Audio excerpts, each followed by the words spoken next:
साथ भी जिंदगी के बाद भी।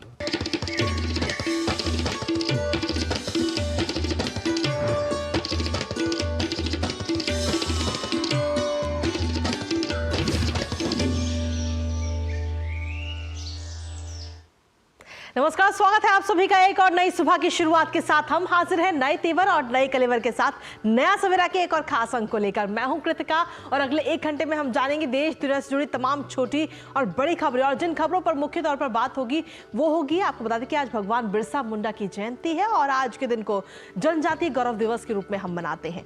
तो आज के इस अवसर पर क्या कुछ कार्यक्रम आज आयोजित किए जाएंगे वो आपको बताएंगे अगले एक घंटे में। इसके साथ ही दिल्ली में प्रदूषण के स्तर को देखते हुए ग्रेप 3 अब से लागू हो चुका है, लेकिन ग्रेप 3 में क्या कुछ पाबंदियां रहेंगी ये भी आपको बताएंगे अगले एक घंटे में। साथ ही अगले एक घंटे में बात होगी महाराष्ट्र और झारखंड के विधानसभा चुनावों से जुड़ी। इसके साथ ही अंतर्राष्ट्रीय खबरों का भी करेंगे रुख, लेकिन नया सवेरा यानी कि हमारे खास बुलेटिन की शुरुआत करेंगे सुबह की अहम सुर्खियों के साथ।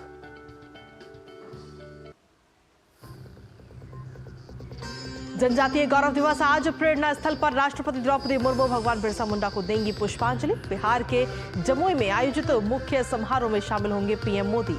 करोड़ों रुपए के प्रोजेक्ट की भी करेंगे शुरुआत।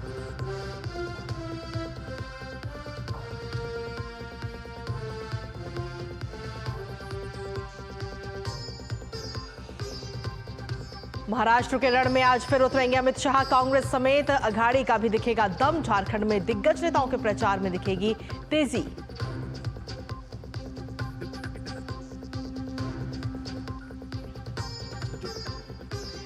राजधानी दिल्ली में जहरीली हवा के कारण आज से लागू होगा ग्रेप 3। अगले निर्देश तक सभी प्राइमरी स्कूल बंद, ऑनलाइन होंगी क्लासेस।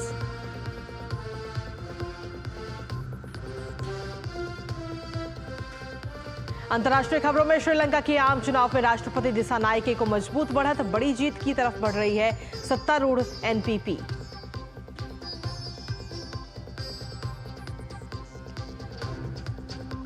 और कार्तिक पूर्णिमा पर आज काशी में धूमधाम से मनाई जाएगी देव दीपावली। गुरु नानक देव जी के प्रकाश पर्व पर गुरुद्वारों में भी विशेष कीर्तन और सत्संग।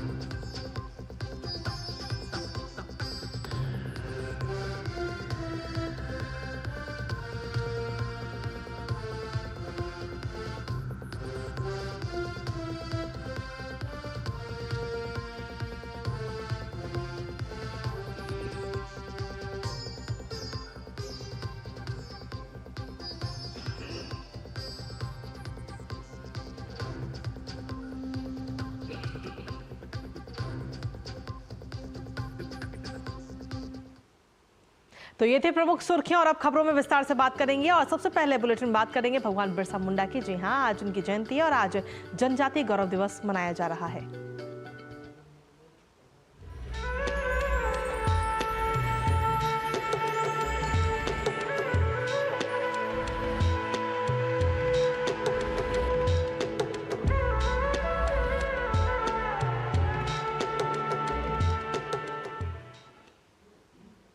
तो देश भर में आज जनजातीय गौरव दिवस मनाया जा रहा है, जहां धरती आबा कहे जाने वाले भगवान बिरसा मुंडा की आज जयंती है और आज से ही उनकी 150वीं जयंती वर्ष समारोह की भी शुरुआत हो रही है। इस खास दिन पर राष्ट्रपति द्रौपदी मुर्मू आज प्रेरणा स्थल पर भगवान बिरसा मुंडा की प्रतिमा पर पुष्पांजलि अर्पित करेंगी। बिरसा मुंडा आदिवासी स्वतंत्रता सेनानी और मुंडा जनजाति के लोक नायक थे। उन्होंने ब्रिटिश राज के दौरान बंगाल प्रेसिडेंसी में हुए एक आदिवासी धार्मिक सहस्त्राब्दी आंदोलन का नेतृत्व किया।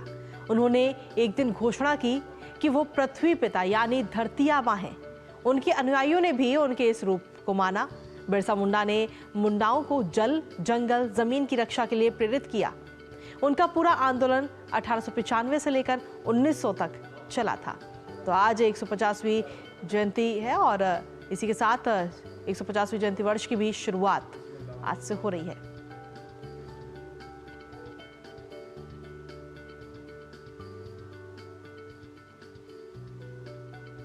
तो धरती आबा भगवान बिरसा मुंडा की आज जयंती है और आज का दिन जो है वो जनजातीय गौरव दिवस के रूप में मनाया जाता है और आज से ही 150वीं जयंती वर्ष समारोह की भी शुरुआत हो रही है। तो धरती आबा भगवान बिरसा मुंडा की जन्म जयंती के अवसर पर प्रधानमंत्री नरेंद्र मोदी आज जनजातीय गौरव दिवस मनाने के लिए बिहार के जमुई में होंगे और भगवान बिरसा मुंडा की 150वीं जयंती वर्ष समारोह की शुरुआत करेंगे। आइए देखते हैं ये रिपोर्ट। जनजातीय गौरव दिवस मनाने के लिए बिहार के जमुई पहुंच रहे प्रधानमंत्री नरेंद्र मोदी भगवान बिरसा मुंडा के सम्मान में एक स्मारक सिक्का और डाक टिकट का अनावरण करेंगे।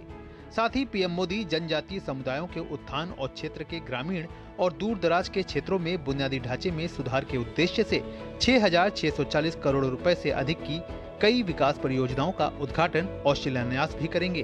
भगवान बिरसा मुंडा की 150वीं जयंती के शुभ अवसर पर माननीय प्रधानमंत्री जी का यहाँ पे आगमन होने वाला है जनजातीय गौरव दिवस समारोह के लिए। और धरती आबा जनजातीय ग्राम उत्कर्ष योजना का शुभारंभ करने के लिए यहाँ पे देश के कोने कोने से बहुत ही ट्राइबल आर्ट का डिस्प्ले होगा और प्रदर्शनी लगाई जाएगी। और जिन लोगों को जनमन योजना के तहत जिनको लाभ दिया गया था उनसे माननीय प्रधानमंत्री जी स्वयं बात करेंगे। पीएम मोदी प्रधानमंत्री जनजाति आदिवासी न्याय महाअभियान के तहत निर्मित 11,000 आवासों के गृह प्रवेश में शामिल होंगे। साथ ही आदिवासी क्षेत्रों में स्वास्थ्य सेवाओं की पहुंच बढ़ाने के लिए 23 मोबाइल मेडिकल यूनिट और अतिरिक्त 30 MMU का भी उद्घाटन करेंगे। साथ ही प्रधानमंत्री आदिवासी उद्यमिता को बढ़ावा देने और आजीविका सृजन में सहायता के लिए 300 वन धन विकास केंद्रों की भी शुरुआत करेंगे। साथ ही आदिवासी छात्रों के लिए समर्पित लगभग 450 करोड़ रुपए की लागत वाले 10 एकलव्य मॉडल आवासीय विद्यालयों का भी उद्घाटन करेंगे। पीएम मोदी आदिवासी समुदायों के समृद्ध इतिहास और विरासत का दस्तावेजीकरण और संरक्षण किए जाने के उद्देश्य से 2 आदिवासी स्वतंत्रता सेनानी संग्रहालयों का भी उद्घाटन करेंगे। ये संग्रहालय मध्य प्रदेश के छिंदवाड़ा और जबलपुर में है। इसके अलावा प्रधानमंत्री श्रीनगर और गंगटोक में 2 आदिवासी शोध संस्थानों का भी उद्घाटन करेंगे। जनजातीय बच्चों के लिए गुणवत्तापूर्ण शिक्षा की प्रतिबद्धता को आगे बढ़ाते हुए 1,110 करोड़ रुपए से अधिक की लागत वाले 25 अतिरिक्त एकलव्य मॉडल आवासीय विद्यालयों की आधारशिला भी रखी जाएगी। आदरणीय प्रधानमंत्री जी का जमुई में हार्दिक अभिनंदन है, स्वागत है तहे दिल से कि वो हमारे यहाँ आए। यह हमारे लिए एक सौभाग्य की भी बात है और हम लोग उनके काम से बहुत ज़्यादा खुश हैं। और मतलब कि ऐसा लग रहा है जब से वो आए हैं तब से पता नहीं क्यों हम लोग को ऐसा लगता है कि एक सपोर्ट सिस्टम मिल गया है। मोदी जी आ रहे हैं सर और उसका स्वागत है बढ़िया से सर। उसके बाद बिरसा मुंडा के जन्मदिन पर आ रहे हैं सर। बहुत डेवलपमेंट हो रहा है बिहार का और नीतीश कुमार भी आ रहे हैं, बहुत खुशी का बात है सर। प्रधानमंत्री जमुई में विभिन्न विकास परियोजनाओं को भी मंजूरी देंगे। इसमें लगभग 500 करोड़ रुपए की लागत वाले 25,000 नए आवास और 1,960 करोड़ रुपए से अधिक की लागत के 1.16 लाख आवास, 1,100 करोड़ रुपए से अधिक की लागत के 304 छात्रावास, 50 नए बहुउद्देशीय केंद्र, 55 मोबाइल मेडिकल यूनिट्स और 65 आंगनवाड़ी केंद्र और सरकारी आवासीय स्कूलों के उन्नयन के लिए लगभग 500 करोड़ रुपए की 330 परियोजनाएं शामिल हैं। धरती आबा भगवान बिरसा मुंडा की जन्म जयंती जनजातीय गौरव दिवस के मौके पर प्रधानमंत्री बिहार के दौरे पर आ रहे हैं और यहाँ वो आदिवासी समुदाय के जीवन को सुगम बनाने के लिए कई परियोजनाओं की सौगात देंगे। साथ ही साथ यहाँ पर एक प्रदर्शनी का भी प्रधानमंत्री अवलोकन करेंगे और एक विशाल जनसभा को संबोधित करेंगे। कैमरामैन राधे कृष्ण और अपने सहयोगी नीरज सिंह के साथ नितेंद्र सिंह, DD न्यूज़, जमुई। तो प्रधानमंत्री आज पहुंच रहे हैं वहां पे और इसके साथ ही जमुई में आदि हाट का भी आयोजन किया जा रहा है, जहां आदिवासी समाज और भगवान बिरसा मुंडा की स्मृतियों से जुड़ी हुई चीजें रखी गई हैं। यहां प्रधानमंत्री नरेंद्र मोदी भी शामिल होंगे। संवाददाता नितेंद्र सिंह की एक खास रिपोर्ट आपको दिखाते हैं। भगवान बिरसा मुंडा की जयंती को जनजातीय गौरव दिवस के रूप में मनाया जा रहा है। देश भर में कार्यक्रम हो रहा है। मुख्य कार्यक्रम बिहार के जमुई में होने जा रहा है, जहां पर प्रधानमंत्री मोदी शिरकत करेंगे और प्रधानमंत्री के सभा स्थल के ठीक बगल में ही आदि हाट लगाया गया है और इस आदि हाट में जनजातीय जो गौरव है उनके ऐतिहासिक और सांस्कृतिक विरासत को प्रदर्शित किया गया है। जितने भी जनजातीय जो लोग हैं उनकी जो फ्रीडम फाइटर हुए या फिर जितने भी गौरवशाली लोग हैं उनकी वीर गाथा को चित्र के माध्यम से यहाँ पे प्रदर्शित किया गया है। साथ ही साथ जनजातीय लोग हैं उनकी कलाकृति हो, उनके उत्पाद हो, उनको भी प्रदर्शित किया गया है। यहाँ पर प्रधानमंत्री आएंगे, घूमेंगे और एक दो स्टॉल पे यूपीआई से हो सकता है कि खरीदारी भी करें। और आप देख सकते हैं कि जिस तरीके से पूरे देश भर में ट्रैवल कल्चर जो पीढ़ी दर पीढ़ी आगे बढ़ती आ रही है उसको यहाँ पर प्रदर्शित किया गया है। जीआई टैग लगा हुआ है। वन डिस्ट्रिक्ट वन प्रोडक्ट के तहत भी जितने प्रोडक्ट हैं उनको यहाँ पर लगाया गया है। और इसके पीछे मकसद ये है कि जो जनजातीय समुदाय के लोग हैं उनकी जो पीढ़ीगत जो कल्चर है उसको दुनिया के सामने लाया जाए। साथ ही साथ कोशिश इस बात को लेकर की जा रही है कि उनकी विरासत को आगे बढ़ाया जाए, क्योंकि प्रधानमंत्री मोदी का विजन है कि विकास भी और विरासत भी दोनों साथ साथ चलना चाहिए। इस थीम के साथ आगे बढ़ते हुए कोशिश ये की जा रही है कि जो हमारा गौरव है, सांस्कृतिक विरासत है, उसको बेहतर तरीके से संजो करके रखा जाए। कैमरामैन राधे कृष्ण के साथ नितेंद्र सिंह, डीडी न्यूज़, जमुई। तो प्रधानमंत्री नरेंद्र मोदी भी इस अवसर पर शामिल होने के लिए पूरे कार्यक्रम में बिहार के जमुई पहुंचेंगे और किस तरीके की तैयारियां हैं वहां पर वो जानने के लिए सीधा रुख करते हैं इस वक्त जमुई का, जहां पर हमारे संवाददाता नितेंद्र सिंह इस वक्त मौजूद हैं। सीधा उनके पास चलते हैं। नितेंद्र, प्रधानमंत्री नरेंद्र मोदी आज वहां पर पहुंचेंगे, किस तरीके की तैयारियां हैं? और अगर हम देखें तो कई सारी योजनाओं का उद्घाटन भी प्रधानमंत्री करेंगे, कई सारी योजनाओं का शुभारंभ प्रधानमंत्री करते हुए नजर आएंगे। क्या कुछ खास योजनाएं रहेंगी, कैसी तैयारियां? नितेंद्र, निश्चित तौर पे देखिए जनजातीय गौरव दिवस है और बहुत ही उत्सुकता से जमुई और आसपास के जो क्षेत्र है वहाँ से लोग आ रहे हैं। वो बहुत उत्सुकता से प्रधानमंत्री का इंतजार कर रहे हैं और गर्मजोशी से स्वागत किया जाएगा। तो जो ट्रेडिशनल वेलकम होता है, जो आदिवासी समुदाय है, उनके जरिए उनका स्वागत किया जाएगा। और निश्चित तौर पे विकास की सौगात प्रधानमंत्री यहाँ देने जा रहे हैं। कई परियोजनाओं का शिलान्यास और उद्घाटन होने जा रहा है। करीब 7,000 करोड़ की प्रोजेक्ट है, जिसमें सड़क है, बिजली है, शिक्षा है, स्वास्थ्य से जुड़ी परियोजनाएं हैं। जो घर नए पीएम जनमन के तहत घर बन रहे हैं उसके करीब 11,000 घरों को प्रधानमंत्री गृह प्रवेश कराएंगे। साथ ही साथ जमुई के लिए करीब 25,000 पीएम जनमन के तहत जो घर बनेंगे उसका भी आगे आधारशिला रखा जाएगा। तो कुल मिला के ये देखा जाए कि एक व्यापक विकास की परियोजनाओं के साथ आगे बढ़ेंगे। प्रधानमंत्री का विजन है कि विकास भी और विरासत भी दोनों साथ साथ चलना चाहिए। और जब 2047 में भारत विकसित देश बनेगा, राष्ट्र बनेगा, तो उसमें भूमिका बिहार की भी होगी। बिहार भी विकसित बिहार बनेगा। साथ ही साथ जो समाज के हाशिए पर लोग रह रहे हैं उनका भी विकास हो, क्योंकि विकसित भारत के इस अभियान में, इस रास्ते में उनकी भी सहभागिता ज़रूरी है। इसी वजह से जो वनवासी लोग हैं, जनजातीय लोग हैं, उनके उत्थान के लिए बहुत सारे कदम सरकार की तरफ से उठाया जा रहा है। प्रधानमंत्री खास तौर पे उन लोगों को, जो आदिवासी समाज के लोग जंगलों में रहते हैं, तो उनको मोबाइल यूनिट के जरिए जैसे मेडिकल की सुविधा हो, उनका घर बेहतर हो, उनके आने जाने की सुविधा अच्छी हो, सड़कें अच्छी हो और पीने का पानी बेहतर हो, आवास हो। और जो एकलव्य मॉडल स्कूल है जहाँ पर बच्चे पढ़ते हैं उनको उसका विस्तार भी किया जा रहा है। और यहाँ एक विशाल जनसभा के संबोधन के साथ साथ ही एक बगल में आदि हाट लगाया गया है, जहाँ देश भर के ट्राइबल कल्चर से जुड़ी हुई उत्पाद है उसको भी यहाँ पर प्रदर्शित किया गया है। प्रधानमंत्री घूमेंगे, देखेंगे और साथ ही साथ एकलव्य मॉडल स्कूल के कुछ बच्चे हैं उनके साथ इंटरेक्शन भी करेंगे। पूरी थीम इस बात को लेकर के है कि जो विकसित राष्ट्र की जो कदम बढ़ाया गया है प्रधानमंत्री के विजन के साथ, उसमें बिहार और जनजातीय लोग भी कदम से कदम मिलाकर के आगे बढ़े। जी नितेंद्र, अगर हम देखें तो प्रधानमंत्री जब वहां पर पहुंचेंगे तो क्या समय रहेगा और समय के बाद में उनकी किस तरीके का कार्यक्रम उनका आगे का रहेगा?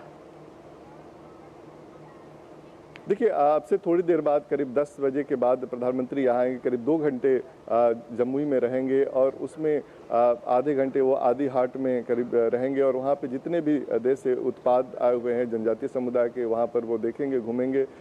हो सकता है कि एक आध स्टॉल पे वो खरीदारी भी करे यूपीआई के माध्यम से।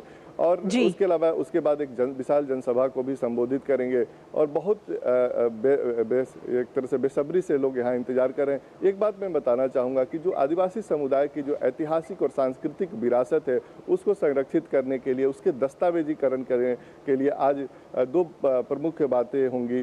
पहली बात को कि जो संग्रहालय है, 2 संग्रहालय देश में खुल रहा है, जो मध्य प्रदेश के छिंदवाड़ा और जबलपुर में। साथ ही साथ 2 शोध संस्थान भी खोला जाएगा। तो इससे फायदा ये होगा कि जो आदिवासी समाज की जो उनकी विरासत है, उनकी संस्कृति है, उनकी ऐतिहासिक धरोहर, उसको भावी पीढ़ी कैसे अध्ययन करे, देखे और उसको समझे। उनकी जो आज़ादी की लड़ाई में जिस तरीके से योगदान था, वो गुमनाम हीरो जो जिनको भुला दिया गया है, कोई याद नहीं करता था, उनको फिर से पुनर्जीवित किया गया और बिल्कुल उनका जो योगदान रहा है उसे भी आज याद किया जाएगा। और इसके साथ ही कई सारी योजनाओं की जो सौगात है वो आज बिहार के लोगों को भी मिलने जा रही है। फिलहाल बहुत बहुत शुक्रिया नितेंद्र, तमाम जानकारी और अपडेट्स हमारे साथ साझा करने के लिए। तो हमारे साथ हमारे संवाददाता नितेंद्र लगातार जुड़े हुए थे, जिन्होंने तमाम अपडेट्स हमारे साथ साझा की और इसके साथ ही वो वहां पर लगातार बने भी हुए हैं। आगे भी उनसे अपडेट्स लेंगे, लेकिन इसी के साथ ही तमाम अन्य खबरों का भी रुख कर लेते हैं। जहां अब बात करते हैं महाराष्ट्र की, जहां महाराष्ट्र में चुनाव की अब उल्टी गिनती शुरू हो चुकी है। जहां अब बस आखिरी दौर में चुनाव प्रचार पहुंच चुका है और इस चुनावी सफर में आज फिर एक बार गृह मंत्री अमित शाह उतरेंगे। आज यहां उनकी 3 रैलियां हैं। पहली रैली हिंगोली विधानसभा में दोपहर करीब 1 बजे होगी और उसके बाद में यवतमाल जिले के उमरखेड़ विधानसभा में दोपहर 2 बजे रैली होगी। इसके बाद में तीसरी रैली चंद्रपुर विधानसभा में दोपहर 3 बजे जनसभा होगी। तो महाराष्ट्र के इस महासंग्राम में गृह मंत्री अमित शाह उतरे हुए हैं। लगातार चुनाव प्रचार किया जा रहा है। तो अमित शाह आज 3 रैलियां करते हुए नजर आएंगे, 3 जनसभाओं को संबोधित करेंगे। महायुति और महाविकास अघाड़ी में जबरदस्त टक्कर देखने को मिल रही है और इसके साथ ही अगर हम देखें तो पार्टी अध्यक्ष और केंद्र में मंत्री जेपी नड्डा भी आज यहां पर चुनाव प्रचार को धार देते हुए नजर आएंगे, लेकिन उसका रूप थोड़ा सा अलग होगा क्योंकि जेपी नड्डा पहले थाने स्थित गुरुद्वारा में मत्था टेकेंगे, फिर हितग्राहियों के साथ बूथ संपर्क मीटिंग होगी। जेपी नड्डा यहां बौद्धिक संवाद भी करेंगे। आपको बता दें कि महाराष्ट्र विधानसभा के सभी 288 निर्वाचन क्षेत्रों में चुनाव 20 तारीख को है। यहां महायुति और महाविकास अघाड़ी के बीच जबरदस्त मुकाबला देखने को मिल रहा है।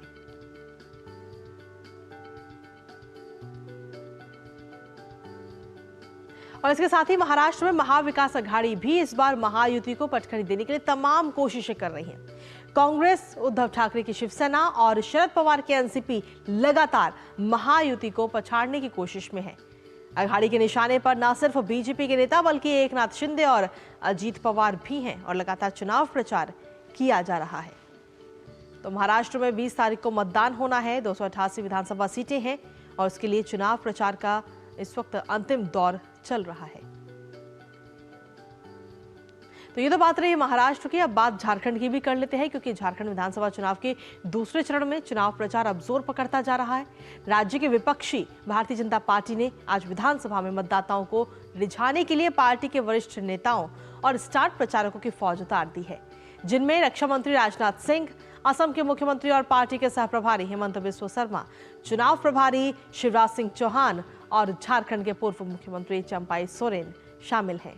राजनाथ सिंह आज गोड्डा, धनबाद और रांची में 3 रैलियों के जरिए पार्टी के चुनावी अभियान को धार देंगे। तो वहीं शिवराज सिंह चौहान पाकुड़ में रोड शो करने के बाद एक जनसभा को संबोधित करेंगे। तो वहीं असम के मुख्यमंत्री हेमंत बिस्वा शर्मा आज बैक टू बैक 4 जनसभाएं करेंगे।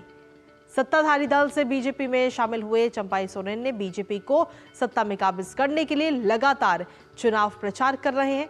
चंपाई सोरेन आज संथाल परगना के दुमका में बूथ स्तरीय कार्यकर्ता सम्मेलन में भी भाग लेने के साथ ही 2 जनसभा भी करेंगे। दरअसल झारखंड में दूसरे चरण में 11 जिलों की कुल 38 सीटों पर 20 नवंबर को मतदान होना है और उसके बाद में वोटों की गिनती 23 नवंबर को होगी। और वहीं झारखंड में बीजेपी ने जहां प्रचार के लिए दिग्गजों की फौज उतार दी है, तो सत्ताधारी इंडी गठबंधन भी पूरे दमखम दिखा रहा है। कांग्रेस, झारखंड मुक्ति मोर्चा, जेएमएम, राष्ट्रीय जनता दल, आरजेडी के कई स्टार चेहरे आज दूसरे चरण के इलाके में प्रचार करेंगे। कांग्रेस की ओर से आज पार्टी के चुनाव प्रचार की कमान लोकसभा में नेता प्रतिपक्ष और पार्टी के पूर्व राष्ट्रीय अध्यक्ष राहुल गांधी संभालेंगे।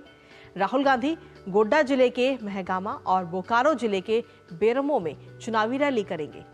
राहुल गांधी कांग्रेस की महगामा उम्मीदवार दीपिका पांडे सिंह के समर्थन में रैली करेंगे और वहीं राहुल गांधी दूसरी जनसभा बेरमो उम्मीदवार कुमार जयमंगल सिंह उर्फ अनूप सिंह के समर्थन में करेंगे।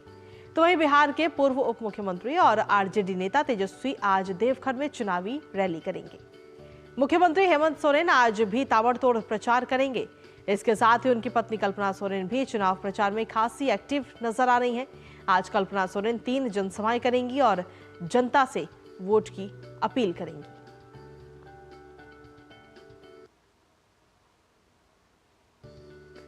और इसी पर ताजा अपडेट ले लेते हैं कि किस तरीके से चुनाव प्रचार इस वक्त किया जा रहा है। हमारे साथ में महाराष्ट्र के नागपुर से निशांत राय हमारे संवाददाता जुड़ रहे हैं, साथ ही झारखंड के साहिबगंज से राजेश राज हमारे साथ जुड़ रहे हैं। सबसे पहले निशांत, आपके पास में आना चाहेंगे। महाराष्ट्र की अगर बात करें तो 288 कुल सीटें हैं जिनके लिए लगातार चुनाव प्रचार किया जा रहा है। 20 तारीख को मतदान होना है, तो चुनाव प्रचार आखिरी दौर में है। किस तरीके का नजारा वहां देखने को मिल रहा है और वोटरों को किस तरीके से तमाम राजनीतिक दल लुभा रहे हैं अपनी ओर? देखिए, अगर बात की जाए महाराष्ट्र की तो महायुति और महाविकास आघाड़ी दोनों की तरफ से पूरी ताकत झोंकी जा चुकी है चुनाव प्रचार के लिए। पहले महायुति की बात की जाए जिसके सबसे बड़े स्टार प्रचारक प्रधानमंत्री नरेंद्र मोदी हैं और उन्होंने 6 दिन में 12 जनसभाएं की, मराठवाड़ा से विदर्भ तक की जनसभाएं की। और अब प्रधानमंत्री मोदी के बाद गृह मंत्री अमित शाह की अगर बात की जाए तो उन्होंने लगभग अभी 20 तारीख तक टोटल महाराष्ट्र में जो है उनकी 22 जनसभा होनी है। इसके अलावा योगी आदित्यनाथ जो कि महायुति के एक बड़े स्टार प्रचारक के तौर पे उनकी लगभग 24 जनसभाएं होनी है। इसके अलावा देवेंद्र फडणवीस, नितिन गडकरी और अजीत पवार की अगर बात की जाए, एकनाथ शिंदे की बात की जाए तो इनकी भी जनसभा और रोड शो और बड़ी संख्या में होना है। यानी हम कह सकते हैं कि पूरी तरीके से महाराष्ट्र चुनाव में महायुति ने दमखम के साथ अपना प्रचार शुरू जो महायुति कर रही है। इसके अलावा अगर महाविकास आघाड़ी की बात करें तो राहुल गांधी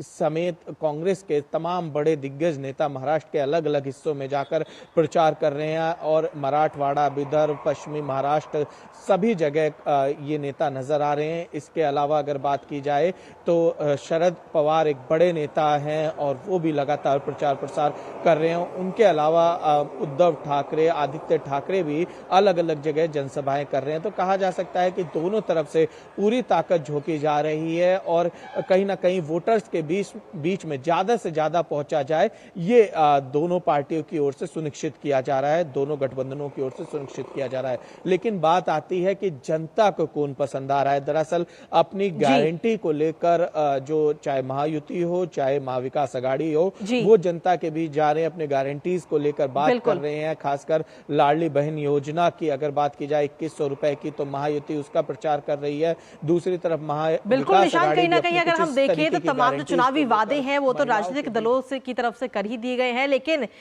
कौन सी पार्टी आगे बढ़ेगी ये तो खैर जब नतीजे आएंगे तभी हमें नजर आएगा। इसके साथ ही राजेश आज भी हमारे साथ लगातार बने हुए झारखंड से। राजेश, ये तो बात रही महाराष्ट्र की, लेकिन झारखंड में किस तरीके का नजारा नजर आ रहा है? देखिए कृतिका, मैं संथाल परगना में हूँ और संथाल परगना जो है वो झारखंड मुक्ति मोर्चा का गढ़ माना जाता है और इस संथाल परगना से ही सत्ता की चाबी निकलती है। 18 सीटें संथाल परगना में आती हैं, देवघर से लेकर के साहेबगंज, पाकुड़ जो बंगाल का एकदम बॉर्डर है। मैं जहाँ पर खड़ा हूँ ये साहेबगंज जिला है, लेकिन ये बरहड़वा है और यह पाकुड़ विधानसभा क्षेत्र में आता है। जो पाकुड़ कभी अपने गिट्टी के लिए जाना जाता था, अपने गिट्टी बालू से पूरे देश भर के घरों का निर्माण करता था, यहाँ पर वो क्रशर उद्योग लगभग बंद हो चुका है। सड़कें बिल्कुल टूटी हुई हैं और इसके ठीक बगल का जो विधानसभा क्षेत्र है वो झारखंड मुक्ति मोर्चा के नेता और राज्य के मुख्यमंत्री हेमंत सोरेन की कंस्टिट्यूएंसी है, जो साहेबगंज जिले के बरहेट विधानसभा क्षेत्र में आता है। और वहां पर कल मैं दिन भर था और वहां पर हमने स्टोरीज भी की हैं। संथाल परगना की आधी से अधिक सीटों पर तकरीबन 9 सीट जो है उस पर जेएमएम का कब्जा है, 4 सीटों पर कांग्रेस का कब्जा है और शेष जो सीटें हैं उस पर भारतीय जनता पार्टी का देवघर की बात करें या फिर सारठ की बात करें, इन सब सीटों पर भारतीय जनता पार्टी का कब्जा है। इस इलाके में कल हेमंत बिस्व शर्मा आए थे, आज रोड शो करने के लिए बिल्कुल कहीं ना कहीं अगर हम देखें तो जो राजनीतिक दल है वो लगातार चुनाव प्रचार कर रहे हैं, क्योंकि अब चुनाव प्रचार का आखिरी दौर है, आखिरी समय है, क्योंकि 20 तारीख को मतदान होना है। फिलहाल आप दोनों का बहुत बहुत शुक्रिया तमाम जानकारी और अपडेट्स हमारे साथ साझा करने के लिए। और खबरों का सिलसिला डीडी न्यूज पर यूं ही लगातार जारी है, लेकिन इसी बीच वक्त एक छोटे से ब्रेक का हो गया, कहीं मत जाएगा, क्योंकि ब्रेक के उस पर हम बात करेंगे दिल्ली के प्रदूषण की कि आखिर ग्रैब 3 अगर लागू किया गया है तो क्या कुछ पाबंदियां रहने वाली हैं। बात करेंगे इन पाबंदियों को लेकर, लेकिन रुकते हैं एक छोटे से ब्रेक के लिए।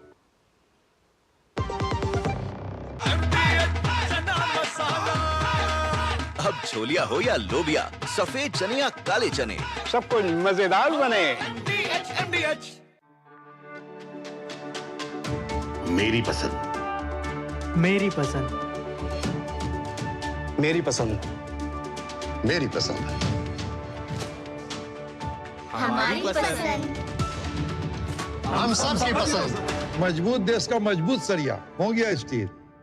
डॉक्टर दादू, ये प्रीमियम क्या होता है? बेटा प्रीमियम मतलब समझ लो पेट्रोल। जब तक कार में पेट्रोल है तब तक कार चलेगी, पेट्रोल खत्म कार स्टॉप।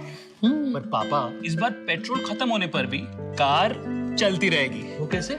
LIC के जीवन लाभ में प्रीमियम पेमेंट हो जाए स्टॉप, पर पॉलिसी के फायदे चलते रहते हैं। मतलब अब लाइफ की गाड़ी चलेगी नॉन स्टॉप। LIC हर पल आपके साथ। MDH का किचन किंग किचन में हो तो हम सब कुछ बना सकते हैं। बैंगन का भरता, आलू गोभी, भिंडी मसाला और भी बहुत कुछ।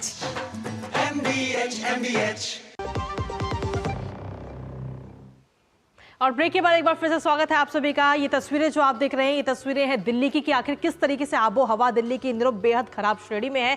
दिल्ली NCR में ग्रेड 3 आज से लागू कर दिया गया है, लेकिन क्या इससे सांस मिलेगी? जी हाँ, राजधानी दिल्ली की वायु गुणवत्ता बहुत खराब की श्रेणी से गंभीर की श्रेणी में चली गई है। और यही वजह है कि वायु गुणवत्ता प्रबंधन आयोग यानी कि CAQM ने ग्रेडेड रिस्पॉन्स एक्शन प्लान यानी कि ग्रैप के चरण 3 को आज से लागू करने का फैसला लिया है। आज सुबह के AQI की अगर हम बात करें तो जहांगीरपुर इलाके में 458 दर्ज किया गया है, तो वहीं अंतर्राष्ट्रीय हवाई अड्डे के पास AQI 446 दर्ज किया गया। मुंडका इलाके में यह स्तर 449 और पंजाबी बाग में 443 दर्ज किया गया। इसके साथ ही दिल्ली के वजीरपुर और बवाना इलाके में 455 AQI दर्ज किया गया है, तो वहीं दिलशाद गार्डन में AQI 407, नरेला में 447, दिल्ली यूनिवर्सिटी नॉर्थ कैंपस में 448, नेहरू नगर में 480 AQI दर्ज किया गया है। ओखला फेज 2 की अगर हम बात करें तो 422 AQI दर्ज किया गया। द्वारका में 444, पंजाबी बाग में 443 और पटपड़गंज में 475 AQI दर्ज किया गया है। वहीं पूसा में 448, RK पुरम में 477 AQI दर्ज किया गया। रोहिणी में 458 दर्ज किया गया है। ITO में 458 दर्ज किया गया। JLN स्टेडियम में 444, नजफगढ़ में 404 और लोधी रोड में 413 AQI दर्ज किया गया है। लेकिन इसके साथ ही अगर हम देखें तो ग्रेड 3 जो है वो भी आज से लागू कर दिया गया है। तो दिल्ली में वायु प्रदूषण लगातार तेजी से बढ़ता जा रहा है और आज से दिल्ली के सभी प्राइमरी स्कूल बंद करने के भी निर्देश दिए गए हैं। यहां अब अगले निर्देश तक ऑनलाइन पढ़ाई होगी और इसके अलावा वायु गुणवत्ता प्रबंधन आयोग यानी कि CAQM ने graded response action plan grab 3 को आज से लागू करने का फैसला लिया है। तीसरे चरण के तहत प्रदूषण विरोधी सख्त उपायों को लागू किया जा रहा है, जिनका उद्देश्य कार्बन उत्सर्जन को कम करना और प्रदूषण से होने वाले स्वास्थ्य जोखिमों को कम करना है।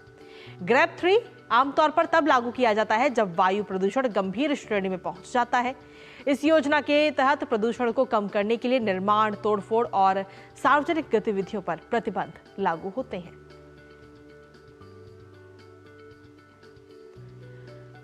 तो दिल्ली में लगातार अगर हम देखें तो पिछले कई दिनों से जो प्रदूषण है उसका स्तर खराब श्रेणी में बना हुआ है। 400 पार AQI हर रोज दर्ज किया जा रहा था दिल्ली के अलग अलग इलाकों में, लेकिन तमाम उपाय करने के बावजूद भी, ग्रेप 2 लागू करने के बावजूद भी दिल्ली वासियों को इस बढ़ते प्रदूषण से कोई राहत नहीं मिल पा रही थी। एंटी स्मोक गन भी दिल्ली में कई सारी चलाई गई, लेकिन उसके बावजूद भी प्रदूषण से कोई राहत दिल्ली वासियों को नहीं मिली, जिसके बाद में कल ये अहम फैसला लिया गया कि आज से दिल्ली के अंदर ग्रेप 3 लागू किया जा रहा है और ग्रेप 3 के तहत कई सारी पाबंदियां भी लागू की जाएंगी। साथ ही 1 से लेकर 5वीं तक के जो स्कूल हैं उन्हें भी बंद कर दिया गया है और जो भी क्लासेस हैं वो ऑनलाइन की जाएंगी, जिससे कि बच्चे घरों से बाहर ना निकले इस प्रदूषण में, क्योंकि सांस लेना काफ़ी मुश्किल हो रहा है और सबसे ज़्यादा जो दिक्कत है वो छोटे बच्चों को और बड़े बुजुर्गों को हो रही है। सांस लेने में कई सारी परेशानियों का सामना करना पड़ रहा है। वहीं अगर अस्पतालों की अगर हम बात करें तो अस्पतालों में सांस लेने से जुड़ी बीमारियों के जो मरीज हैं वो भी लगातार वहाँ पर पहुँच रहे हैं। तो ऐसे में कई सारे सवाल कि क्या ग्रेप 3 जब आज दिल्ली के अंदर लागू कर दिया गया है तो इससे प्रदूषण पर कोई लगाम लगेगी या नहीं।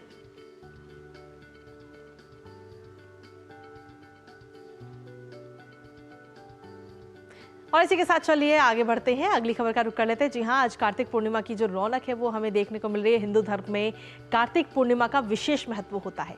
दरअसल साल भर में कुल 12 पूर्णिमा तिथि आती है और हर वर्ष कार्तिक पूर्णिमा पर देव दीपावली भी मनाई जाती है।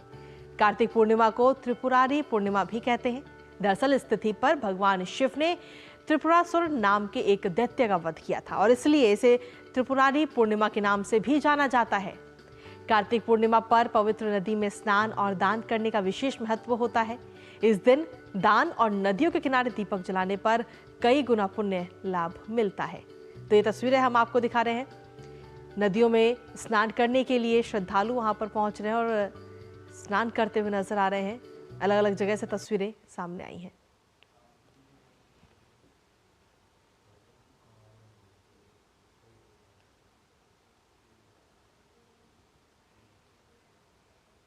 तो आज जहां कार्तिक दीपावली मनाई जा रही है, इसके साथ ही अगर हम देखें तो आज प्रकाश पर्व भी है। गुरु नानक देव जी की जयंती के रूप में 555वां प्रकाश पर्व भारत सहित पूरी दुनिया में बड़े धूमधाम के साथ मनाया जा रहा है। गुरुद्वारों में कीर्तन और प्रवचन के साथ ही विशेष लंगर का आयोजन हो रहा है। प्रकाश पर्व पर आपको दिखाते हैं हमारी ये खास रिपोर्ट। सिख धर्म के संस्थापक और पहले गुरु गुरु नानक देव जी का जन्म वर्ष 1469 में लाहौर के पास तलवंडी राय भोई गांव में हुआ था, जिसे बाद में ननकाना साहिब के नाम से जाना गया। उन्होंने निराकार परमात्मा की भक्ति और पूजा की वकालत की और अपने अनुयायियों को एक ओंकार का मूल मंत्र दिया। उन्होंने जाति, पंथ एवं लिंग के आधार पर भेदभाव किए बिना सभी मनुष्यों के साथ समान व्यवहार करने पर जोर दिया। एक समतावादी समाज का निर्माण के लिए उन्होंने लंगर, पंगत और संगत पर जोर दिया। प्रकाश पर्व के दिन प्रातः काल में नगर कीर्तन निकाला जाता है, जिसमें इस दिन गुरुद्वारों में विशेष लंगर का आयोजन किया जाता है। ये समाज में समानता और भाईचारे का संदेश देता है। साल 2014 में मोदी सरकार के गठन के बाद सिख समुदाय के लिए केंद्र सरकार ने तमाम विकास कार्य किए हैं, जिनमें श्री दरबार साहिब के लिए फॉरेन कंट्रीब्यूशन रेगुलेशन एक्ट लागू किया गया, जिसके तहत अब पवित्र धार्मिक स्थल श्री हरमंदिर साहिब को विदेश से भी श्रद्धालु लंगर और सेवा के लिए दान कर सकते हैं। लंगर की सामग्री पर पहले जीएसटी लगता था, मगर मोदी सरकार ने इसे हटा दिया। करतारपुर साहिब कॉरिडोर का उद्घाटन मोदी सरकार की बड़ी उपलब्धि है। पीएम मोदी ने 2019 में करतारपुर कॉरिडोर का उद्घाटन किया था और श्रद्धालुओं के लिए दर्शन को आसान किया था। सालों तक भारत के सिख मत्था टेकने पाकिस्तान नहीं जा पाते थे, मगर 120 करोड़ रुपए के प्रोजेक्ट को मंजूरी देकर पीएम मोदी ने सिखों के लिए राह आसान कर दी। आर्टिकल 370 के खिलाफ मोदी सरकार के एक्शन का नतीजा ये हुआ कि जम्मू कश्मीर में अल्पसंख्यक सिखों को उनके अधिकार मिले। 1,16,000 सिख शरणार्थियों को अन्य भारतीयों की तरह वोटिंग राइट्स मिले।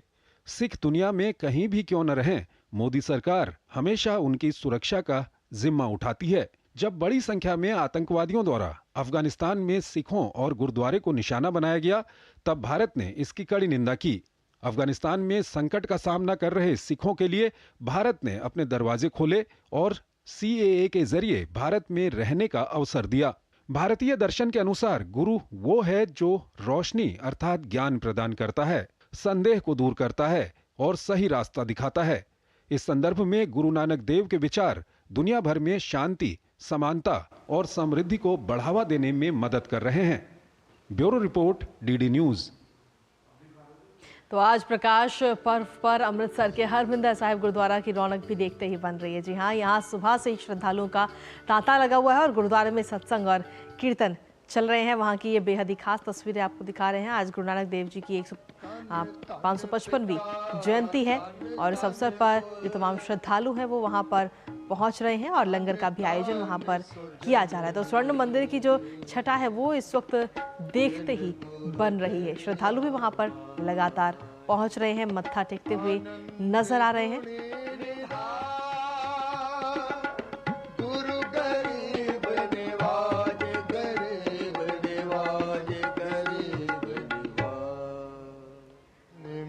सतगुर देखे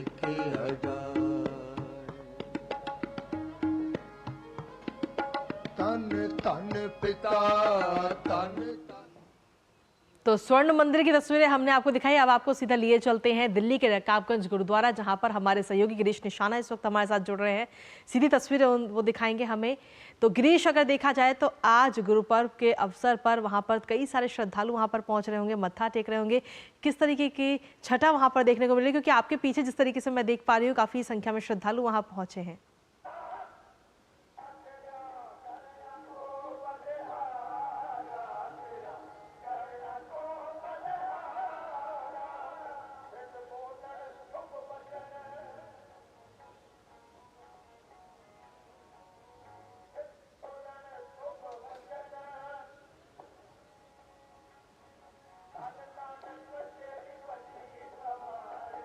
देखिए कृतिका, क्योंकि आज गुरु नानक देव जी की जयंती है और सुबह से ही गुरुद्वारों में जो है श्रद्धालु पहुंच रहे हैं, मत्था टेकने के लिए पहुंच रहे हैं। जगह जगह नगर कीर्तन का आयोजन किया जा रहा है देश दुनिया के अंदर।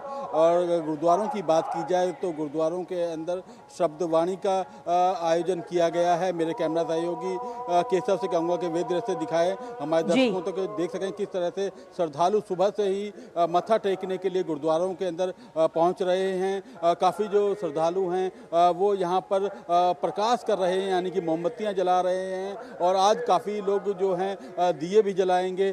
तो लोगों ने अपने घरों को भी जगमग किया है, गुरुद्वारों को सजाया गया है, लाइटिंग से किया गया है। रात में इनकी भव्यता और भी ज़्यादा सुंदर दिखाई देती है, देखते ही इसकी छटा बिखरती है। और आज जो है श्रद्धालु सुबह से गुरुद्वारों के अंदर पहुँच रहे हैं। एक अलग उत्साह देखने को मिल रहा है, क्योंकि गुरु नानक देव जी ने अज्ञानता का अंधेरा दूर कर प्रकाश फैलाया था। और उसी प्रकाश पर्व को मनाने के लिए जो सिख समुदाय के लोग हैं और उसके अलावा भी अन्य लोग हैं वो मंदिर गुरुद्वारों के अंदर पहुंच रहे हैं। गुरुद्वारों के अंदर एक अलग माहौल देखने को मिल रहा है। बाहर की तरफ अगर रकाबगंज के बाहर की बात की जाए तो यहाँ जगह जगह लंगर का आयोजन किया गया है, जो समानता का हमें कहीं ना कहीं भाईचारे का एक प्रतीक दिखाई देता है। जहाँ पर सभी समुदाय के लोग, चाहे छोटा हो, गरीब हो, अमीर हो, और तमाम जो लोग हैं वो वहाँ पर प्रसाद चखने के लिए आते हैं, लंगर लेने के लिए आते हैं। तो एक अलग माहौल आज देखने को मिल रहा है देश की राजधानी दिल्ली में। और मैं आपको बताना चाहूँगा दिल्ली के अलग अलग इलाकों में आज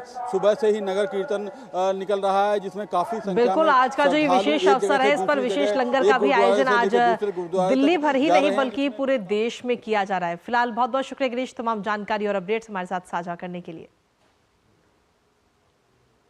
और इसी के साथ चलिए नया सफर में आगे बढ़ते हैं और अब खबरों में आगे बढ़ते हैं और अगली खबर का रुख कर लेते हैं, जहां दिल्ली स्थित जामिया मिलिया इस्लामिया में गैर मुस्लिम छात्रों, शिक्षकों और कर्मचारियों के शोषण को लेकर गठित फैक्ट फाइंडिंग समिति ने अपनी रिपोर्ट अब तैयार कर ली है। Retired justice SN. ढींगरा की अगुवाई में गठित ये समिति गृह मंत्रालय और शिक्षा मंत्रालय को अपनी ये रिपोर्ट सौंपेगी। जामिया मिलिया इस्लामिया में गैर मुस्लिम छात्रों, शिक्षकों और कर्मियों के शोषण और उन पर तरह तरह के दबाव बनाने की शिकायतों को लेकर कॉल फॉर जस्टिस की तरफ से 6 सदस्यीय समिति बनाई गई थी। आपको बता दें कि इस समिति ने 27 गैर मुस्लिम छात्रों, प्रोफेसरों और अन्य कर्मचारियों की शिकायत की समीक्षा की है। समिति ने अपनी इस रिपोर्ट में कहा है कि जामिया मिलिया इस्लामिया में गैर मुस्लिम छात्रों, प्रोफेसरों और कर्मचारियों पर धर्म बदलने का अप्रत्यक्ष तौर पर दबाव बनाया जाता है। हिंदू शिक्षकों के प्रमोशन रोके जाते हैं। हिंदू छात्रों को उनके त्योहार मनाने पर प्रताड़ित किया जाता है। लव जिहाद को बढ़ावा देने के लिए कई मुस्लिम अतिवादी संगठन मदद कर रहे हैं। जामिया परिसर के बाहर कई कट्टरवादी मुस्लिम संगठन इसके लिए प्रयासरत भी हैं।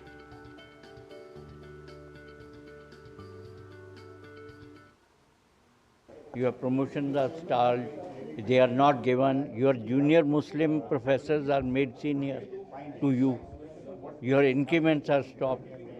You see, due date of promotion, from that date it is not given. एक प्रोफेसर ने तो ट्विटर पे लिख दिया कि मैं ऐसे सभी छात्रों को फेल कर दूंगा। एक ने कहा कि भैया इस्लाम नहीं अपनाओगे तो पीएचडी पूरी नहीं होगी। जो मेरे ही एविडेंस में आया है, गैर मुस्लिम छात्रों की संख्या इसलिए कम हो रही है कि वहाँ का एटमॉस्फेयर हॉस्टाइल होता जा रहा है गैर मुस्लिम के प्रति। कई तो शेड्यूल्ड ट्राइब छात्र, एक प्रोफेसर ने बताया कि बहुत से शेड्यूल्ड ट्राइब छात्र जो हैं एडमिशन लेके छोड़ जाते हैं।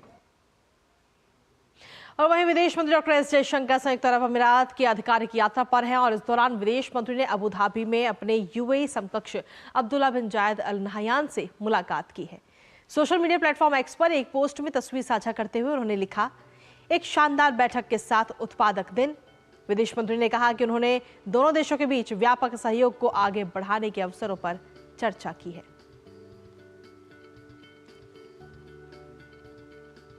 और इसी बीच नया सवेरा में वक्त एक छोटे से ब्रेक का है, कहीं मत जाएगा। ब्रेक के उस पर बात करेंगे अखबारों की सुर्खियों की। बढ़िया है, प्राकृतिक हल्दी, मिर्ची, धनिया। नहीं, मिर्ची, धनिया, हल्दी, MDH। जब धरती चीर कर निकलता है लोहे का पत्थर और मिलता है मोंगिया के जोश से, फिर तपता है, पिघलता है और बनता है फौलाद। अब होता है सरिया सारी खूबियों के साथ। मोंगिया स्टील, मजबूत देश का मजबूत सरिया।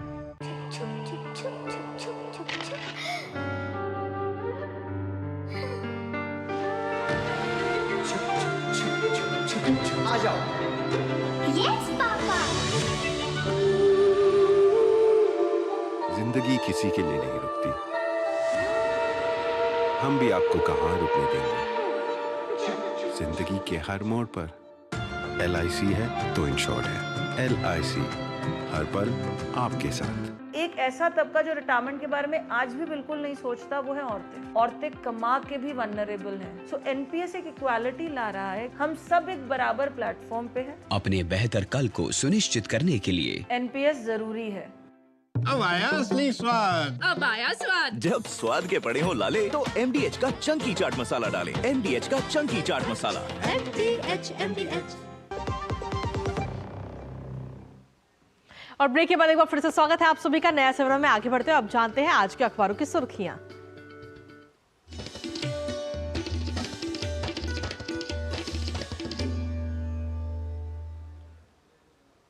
और अखबारों की सुर्खियां जानने के लिए रुक करते हैं हमारी सहयोगी संध्या क्या। संध्या इस वक्त मौजूद है हमारे साथ। संध्या, सुप्रभात। आज के अखबारों में क्या कुछ अहम सुर्खियां? सुप्रभात कृतिका। अखबारों की सुर्खियों की शुरुआत करते हैं एक अच्छी खबर के साथ। जी हां, कोरोना में की गई मदद के लिए डोमिनिका करेगा प्रधानमंत्री को अपने सर्वोच्च सम्मान से सम्मानित। इस खबर को आज सभी प्रमुख अखबारों ने हेडलाइन के साथ प्रकाशित किया। हरिभूमि अखबार ने अपने पहले पेज पर इस खबर को लिया है।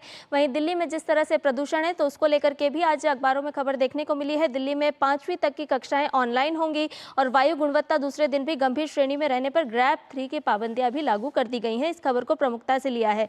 नवभारत टाइम्स अखबार ने आज पहले पेज पर जिस खबर को लिया है वो बताती है कि मांग मानी गई, PCS प्री एक ही दिन होगी, RO ARO एग्जाम टला। जी हां, जिस तरह से UPSC को लेकर के PCS की परीक्षा को लेकर के छात्र प्रदर्शन कर रहे थे, उस पर मुख्यमंत्री योगी आदित्यनाथ ने पहल करते हुए एक ही दिन में ये एग्जाम कराने का फैसला लिया है और आयोग ने भी ये बात कही है। एक और खबर जिसे राष्ट्रीय सहारा अखबार ने अपने पहले पेज पर ली है और लिखा है कि अब घर बैठकर नहीं कर पाएंगे MPhil और PhD।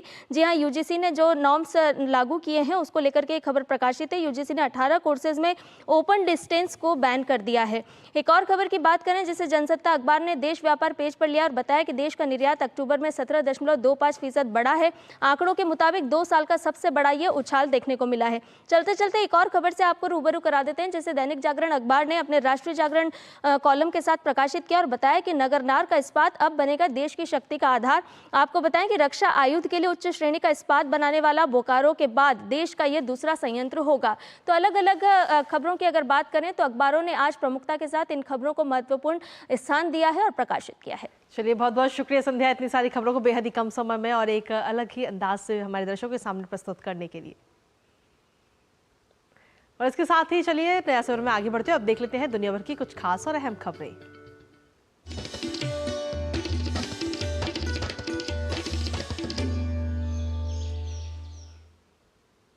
दरअसल श्रीलंका के संसदीय चुनाव में राष्ट्रपति अनुरा कुमारा दिसानायके के नेतृत्व वाली सत्तारूढ़ गठबंधन नेशनल पीपल्स पावर यानी NPP भारी जीत की ओर अग्रसर है। NPP ने अंतिम नतीजों के साथ भारी बढ़त हासिल कर ली है। वामपंथी गठबंधन ने 60% से ज्यादा वोट हासिल किए हैं, जबकि विपक्षी दलों SJB और NDF को 18 और 5% वोट मिले हैं। अब तक के परिणामों के मुताबिक NPP, जिसके पास निवर्तमान संसद में केवल 3 सीटें थीं, 225 सदस्य सदन में लगभग हर निर्वाचन क्षेत्र में आसानी से आगे चल रही है। वहीं विश्लेषकों का कहना है कि सत्तारूढ़ पार्टी ने सितंबर में हुए राष्ट्रपति चुनाव की तुलना में अपने वोट शेयर में वृद्धि की है, जहां उसे 42% वोट मिले थे। इसके साथ ही 225 सदस्यीय संसद में NPP स्पष्ट बहुमत की ओर है। और वहीं जनजातीय गौरव दिवस पर राष्ट्रपति द्रौपदी मुर्मू राष्ट्र के नाम संदेश दे रही हैं। आइए सुनते हैं। मेरे प्यारे देशवासियों, कार जोहार। सभी देशवासियों को मैं जनजातीय गौरव दिवस की बधाई देती हूँ। हम सब धरती आबा भगवान बिरसा मुंडा की 150वीं जयंती के साल भर चलने वाले उत्सव का शुभारंभ कर रहे हैं। सभी देशवासियों की ओर से मैं भगवान बिरसा मुंडा की पावन स्मृति को सादर नमन करती हूँ। जनजातीय गौरव तथा संविधान के आदर्शों के प्रति देश में नई चेतना का संचार हो रहा है तथा इस चेतना को कार्यरूप दिया जा रहा है। ये भावना जनजातीय समाज सहित पूरे देश के उज्जवल भविष्य का आधार बनेगी। 2 वर्ष पहले झारखंड राज्य में स्थित भगवान बिरसा मुंडा के गांव उलीहातू में जाकर उनकी प्रतिमा पर पुष्पांजलि अर्पित करने का सौभाग्य मुझे मिला था। पिछले वर्ष जनजातीय गौरव दिवस के अवसर पर प्रधानमंत्री श्री नरेंद्र मोदी जी ने भी उलीहातू जाकर भगवान बिरसा मुंडा का आशीर्वाद लिया। किसी प्रधानमंत्री द्वारा उलीहातू की वो पहली यात्रा थी। इससे जनजातीय समाज के लोगों को बहुत खुशी हुई। उसी दिन झारखंड से ही पीएम जनजातीय आदिवासी न्याय महाअभियान यानी पीएम जनमन का शुभारंभ किया गया है। प्यारे देशवासियों, 18वीं सदी से ही जनजातीय समाज ने ब्रिटिश हुकूमत के अन्याय का संगठित विरोध किया था।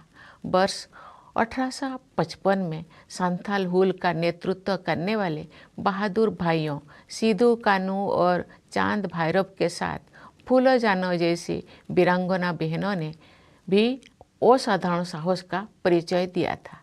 जब मैं झारखंड में राज्यपाल थी तब उरीमारी गांव में जाकर वीर महानायकों सिद्धू कानू की प्रतिमा को अनावरण का सौभाग्य मुझे मिला था। वर्ष 2021 से भारत सरकार ने प्रतिवर्ष 15 नवंबर को भगवान बिरसा मुंडा की जयंती के अवसर पर जनजातीय गौरव दिवस मनाने की परंपरा का सूत्रपात किया है। जनजातीय समुदाय के प्रति सम्मान व्यक्त करने के इस निर्णय की जितनी भी सराहना की जाए वो कम है।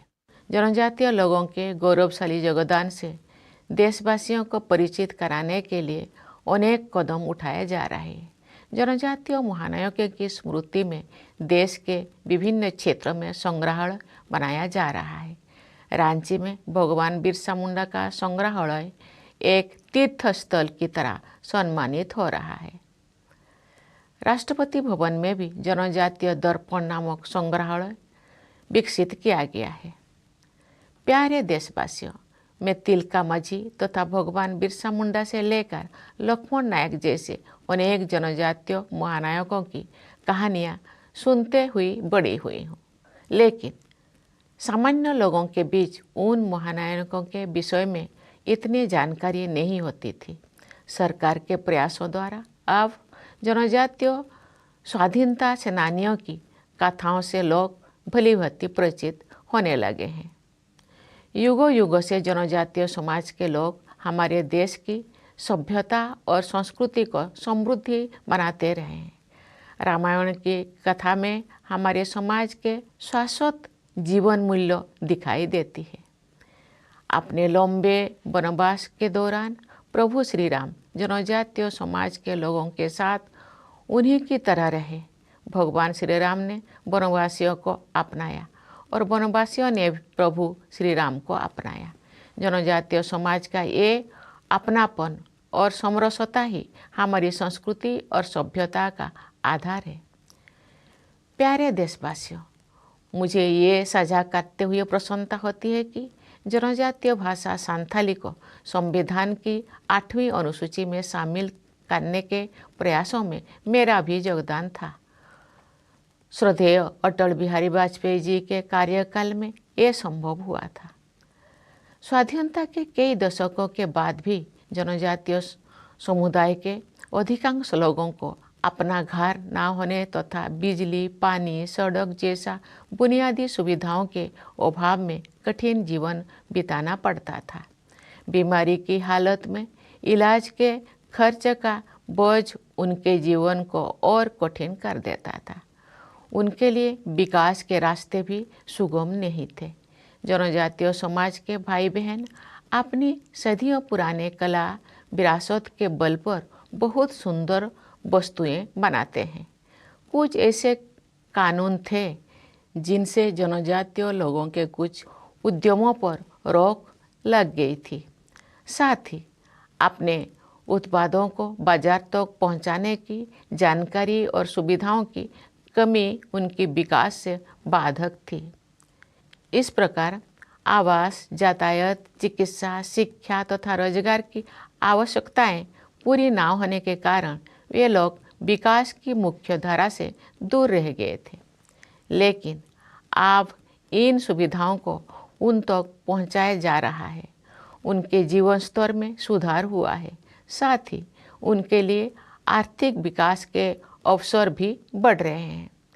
वर्तमान सरकार ने जनजातीय विकास और कल्याण की यात्रा को तेज गति से बहुत आगे बढ़ाया है। बहुत बड़े पैमाने पर अनेक अभियान और कार्यक्रम चलाए जा रहे हैं।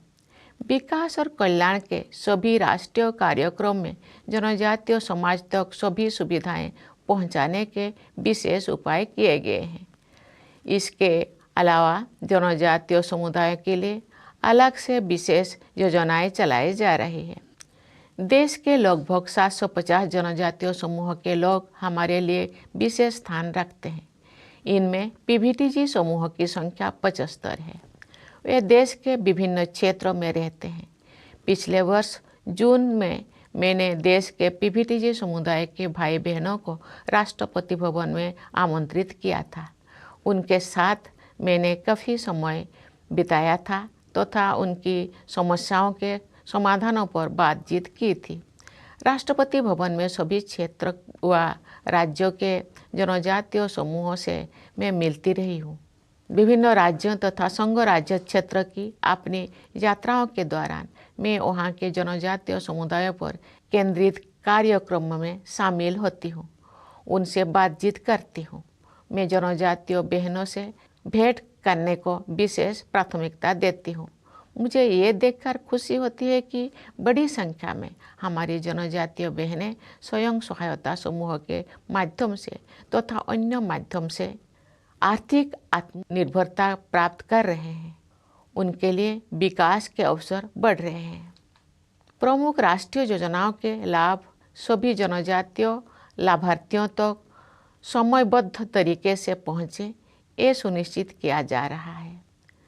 पिछले वर्ष जनजातीय गौरव दिवस के दिन प्रधानमंत्री श्री नरेंद्र मोदी जी द्वारा आरंभ किए गए पीएम जनमन अभियान का उद्देश्य देश के पीवीटीजी समुदाय के लोगों का व्यापक विकास करना है।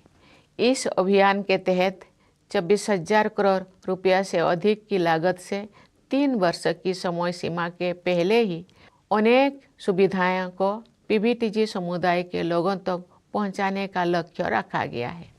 इस वर्ष राष्ट्रपिता महात्मा गांधी की जयंती के दिन 2 अक्टूबर को भगवान बिरसा मुंडा की धरती से ही केंद्र सरकार द्वारा धरती आबा जनजातीय ग्राम उत्कर्ष अभियान का आरंभ किया गया है। लगभग 80,000 करोड़ रुपया की लागत वाले इस अभियान का लक्ष्य है कि हर जनजातीय व्यक्ति को सरकार की योजनाओं का लाभ पहुंचे। सड़कों और मोबाइल कनेक्टिविटी के द्वारा हर जनजातीय गांव जुड़ सके। सभी जनजातीय परिवारों के पास अपना पक्का घर हो।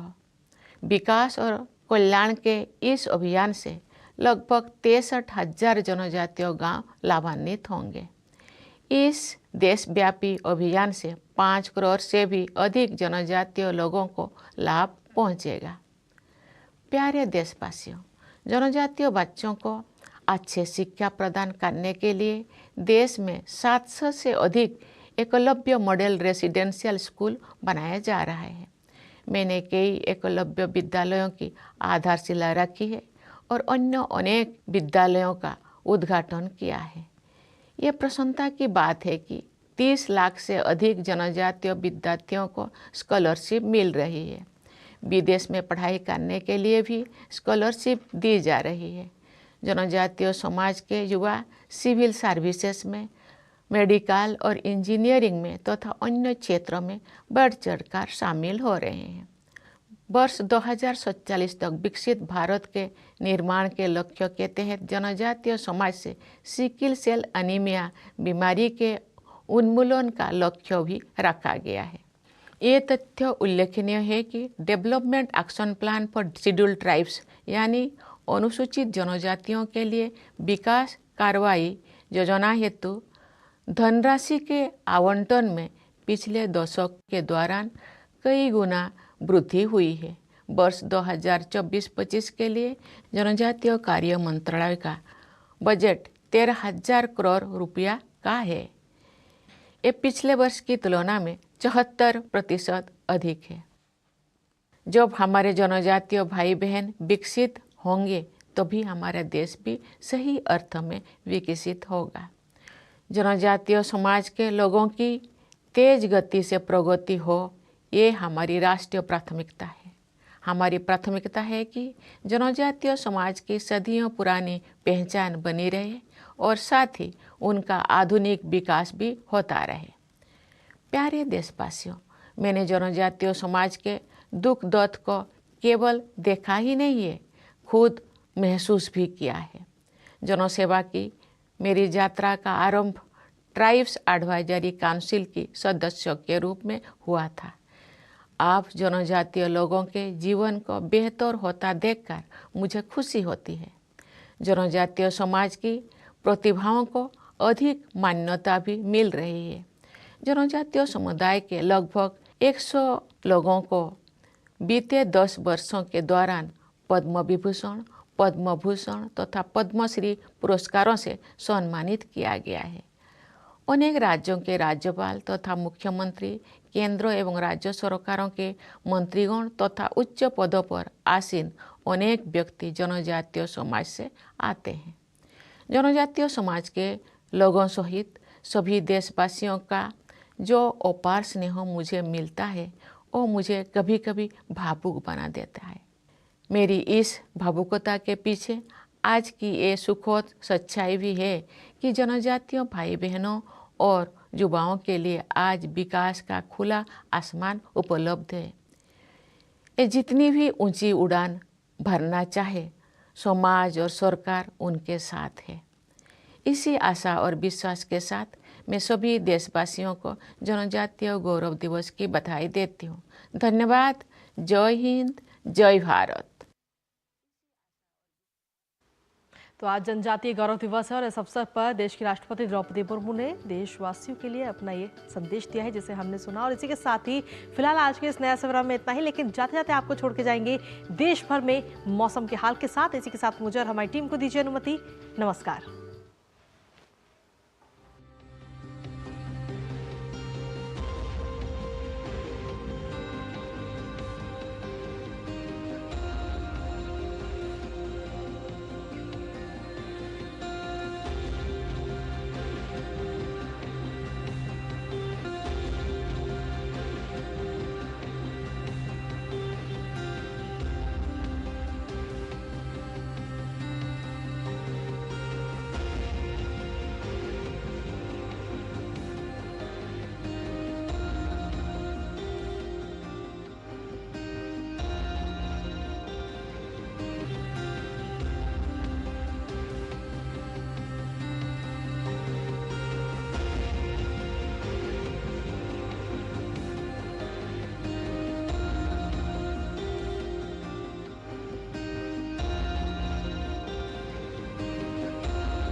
नया सवेरा के प्रायोजक थे LIC, जिंदगी के साथ भी